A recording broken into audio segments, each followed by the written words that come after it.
Hey guys, welcome back to Suburban Ranch. Today we're going to be working on our 1990 GMC K1500 and we're going to be replacing a rear transfer case output shaft seal.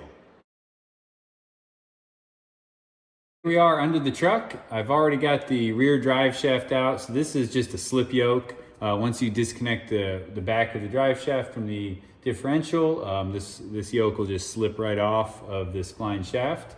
And this is the seal we're going to be replacing today. So you can see it's been leaking just a little bit. It's not terribly bad, but we've got the drive shaft out of the truck because we're putting new U-joints in it. So I thought this would be a good time to go ahead and replace that seal. If you do pull this seal, you will lose a little bit of oil.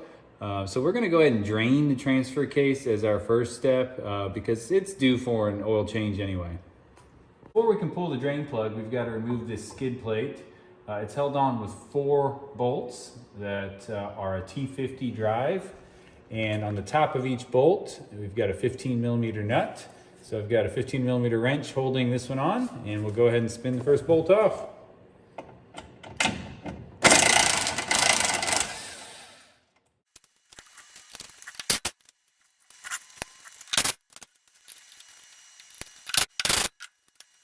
So there we go, we've got the skid plate off and the drain plug is just right here on the back of the transfer case.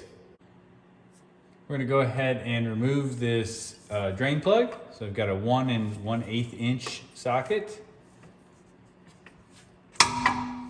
So it really shouldn't be on there very tight. Let's see if I can just twist it off with the socket now.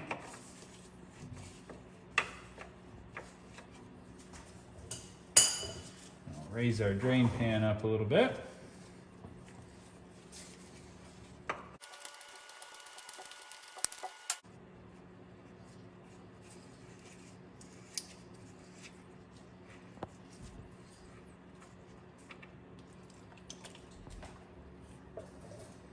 And we'll let that drain for a couple minutes. Put the drain plug back in. We're going to go ahead and pull the seal. So we're using a seal puller. You want to be careful not to damage the inner surface of the transfer case. So you only want to hook onto the seal itself. So I'm going to hook just inside of the rubber here itself on this seal, and we'll just try to pop it out.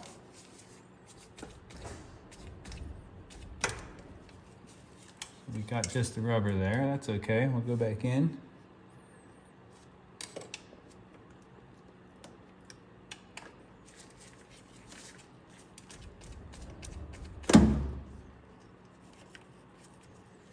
Okay.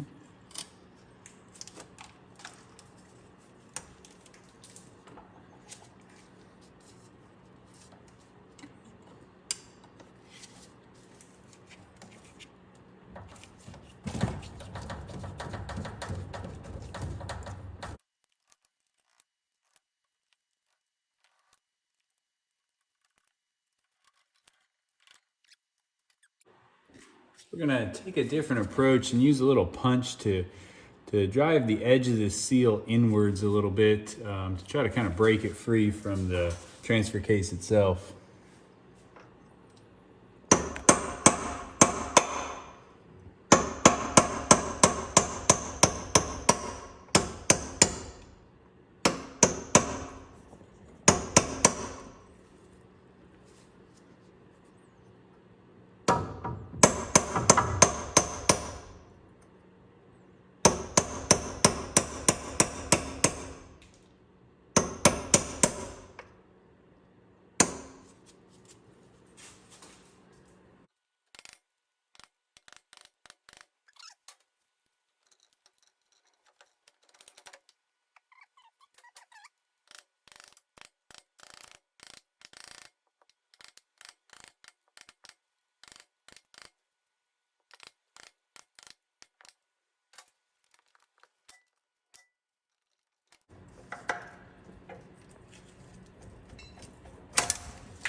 All right, so there we go.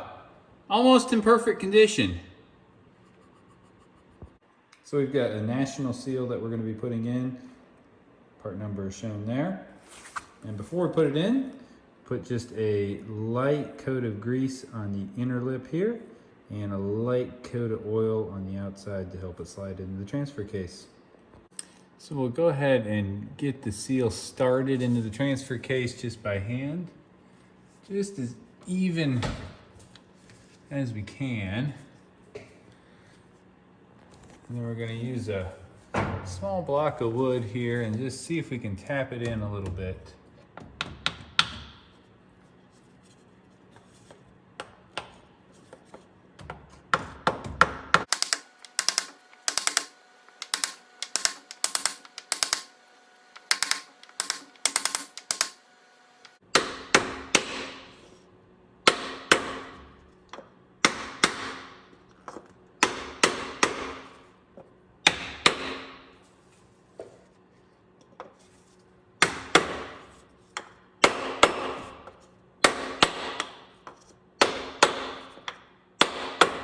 You can hear the sound changes there when it's fully seated. So that's all there is to it. We've got a new transfer case seal in. The last step here is to fill the transfer case back up with fluid. It takes DEXRON-III, 2.3 pints. We'll link the part number below. GM actually stopped licensing DEXRON-III back in about 2006, and so they actually now recommend a manual transmission fluid / transfer case fluid. So like I said, we'll link that below. But if you like the content today, please do subscribe. We've got a lot more projects that we're going to do on this truck.